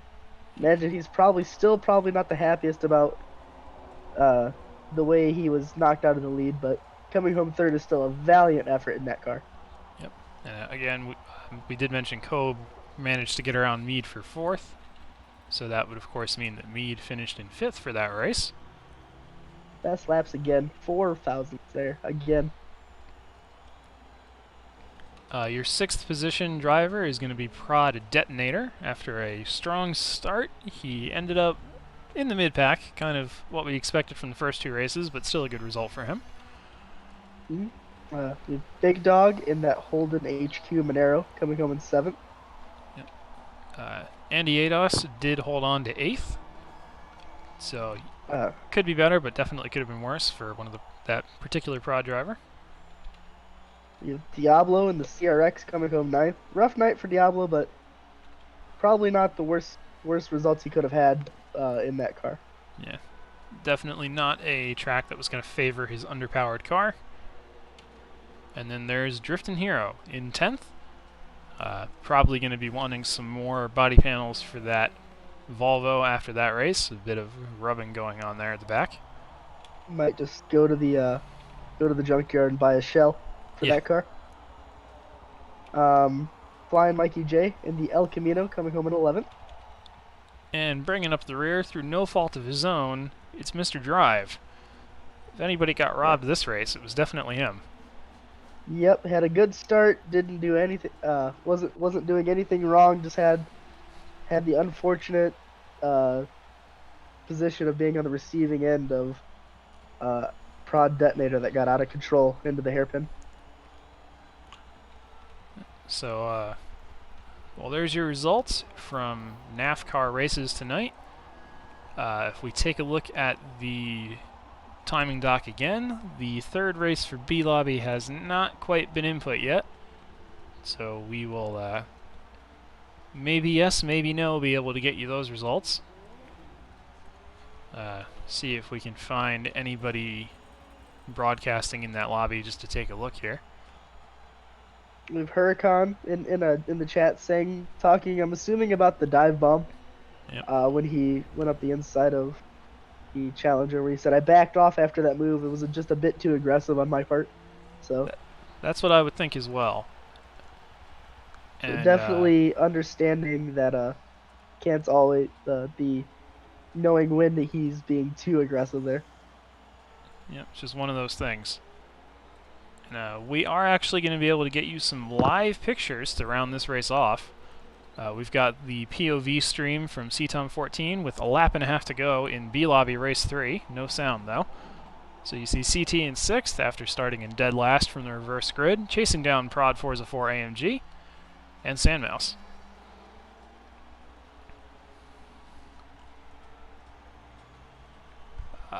Okay. Slight technical difficulties here with our camera is preventing Brad from seeing what we're looking at here. See if we can fix that. He's snuffing 7th right there behind CT. Yep. He's definitely going to be trying. Prod guy he sent the dive bomb and had the Prod. The Prod Forza 4 just blows the door on him. Oh yeah, as we see CT going to the outside, he's going to lose a ton of speed there. That wasn't the best of moves. Wasn't able to properly back up the corner to cut back. Yep, See Carlson up in 3rd there. Yep, and you can see this race is still very, very close. Lobby host DR Gatto is in the lead, but not by much. Can't exactly see who's in 2nd. But whoever it is, they've got a really good shot here to throw a bomb into Maggots. As CT dives back into the hood cam. See, the top 6 or 7 are just glued together though, coming in on the last lap. Yep, and that is the standard NAFFCAR operating procedure. Very close racing, very diverse cars. As we see a bit of a mistake from Sandmouse is going to let Forza 4 get a huge run coming out of Maggots. See if he's able to capitalize. Looks like he went for the move on 2nd up there as well. Yep, you can only see so much from the hood cam though, so we'll see. Going down the Wellington Straight for the last time. CT is catching Prod Forza 4 AMG on the brakes, but he's going to run a little too deep, and that's probably going to be it for him. As we see Sandmouse still defending from Prod Forza 4, Carlson in 3rd, and it's DRR Brian in 2nd. That's who it is.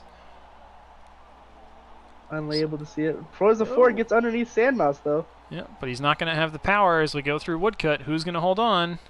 It's going to be a drag race. Sandmouse should be able to pull back on the outside, and he's able to.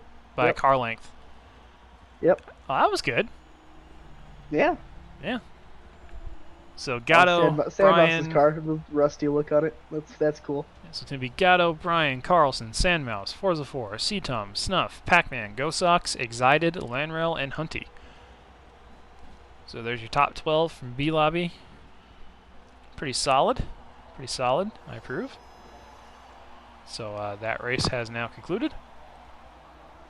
And we're now back to your regularly scheduled static image. So they are now putting in the results there.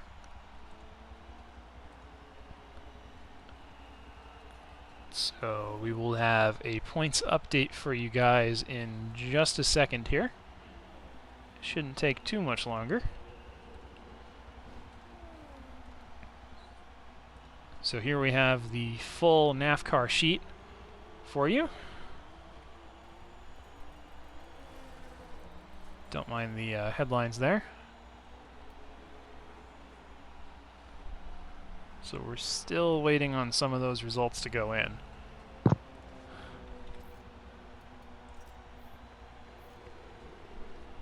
It's going to take Gatto just a moment here to make sure that he's got everything in there correctly.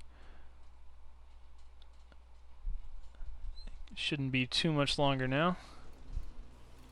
There he goes. He's starting to put it all in.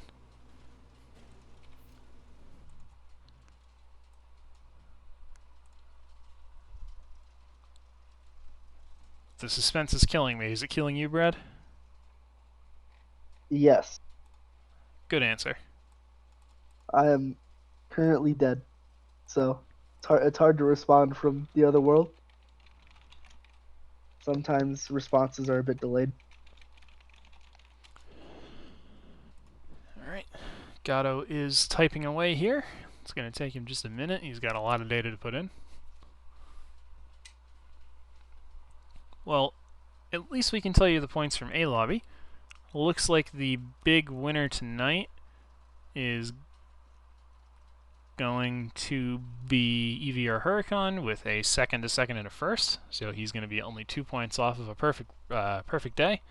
Perfect day, of course, being 450 points because each race win is worth 150. Some questions in the Twitch chat regarding the top of the tables and the points table. It is currently updating every time a piece of data is put in, so that's why it says loading when it does that. Once the final position is put in, that should stop happening. So we're going to now go and sort that by the total points, and then by completed round, and that will update the points. So you're getting a little bit of an inside look here at the TORA dock system as we process some data. Just give it a moment here.